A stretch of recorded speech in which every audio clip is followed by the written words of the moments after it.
Good morning Insta family. आज माझ्या आत्याचा call आला होता. मला बोलली चल पटकन माझ्या बिल्डिंग खाली आपल्याला मार्केटला जायचं आहे, म्हणून मी निघायच्या अगोदर पिलग्रीमची ब्राईटनिंग सनस्क्रीन वापरते, जी मला खूप प्रोटेक्ट करते माझ्या फेससाठी आणि ग्लोसुद्धा करते ग्लासी स्किनसारखी.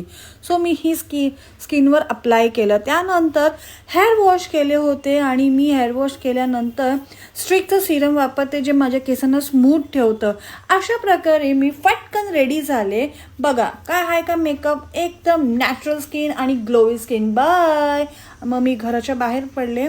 बघितलं तर ऊन होतं, पावसाचा काय पत्ता नव्हता, पण मळप झालं होतं, ढग जरा काळवटलेले आणि पाऊस पडेल असं वाटलं होतं. सो मी आत्याच्या बिल्डिंग खाली पोचले आणि बघितलं देवानी लगेच ऐकलं, पावसाचा थेंब अंगावर पडत होता. ही आहे आमची आत्या.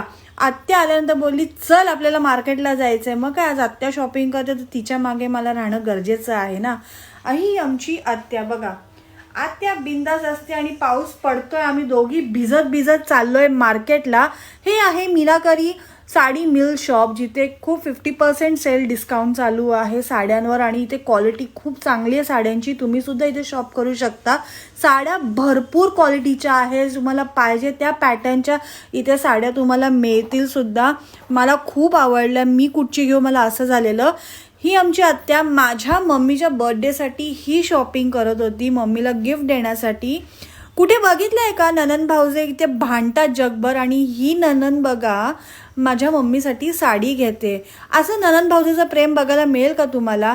आणि डेमो म्हणून काय माझा उपयोग केला आहे. इथे एकर एक साडी माझ्या अंगावर चेक केली जात होती की कुठला रंग माझ्या आईला शोभेल. शेवटी फायनली मला कुठेतरी एक साडी ही आवडली. सो आम्ही ही शॉपिंग केली मम्मीसाठी. आत्याने बघा फटकन असे पैसे काढले. मला विचारलं किती झाले ग. मी सांगितले अगं पैसे एवढे झाले, देऊन टाक, टेन्शन घेऊ नको, आपल्याकडे कमी नाही आहे पैशाची. असे पैसे दिले. ही साडी घेतली आम्ही, शॉपिंग बॅग केली आणि घरी निघालो. तरी पण पावसाचा काही पत्ता नाही, पाऊस गेला होता आणि आम्ही अशा प्रकारे घरी आलो. आत्याला मी बिल्डिंग खाली सोडलं आणि मी पुढे निघाली. चला आता मला सांगा, हा थर्ड ब्लॉग तुम्हाला कसा वाटला कमेंट करून नक्की सांगा. बाय.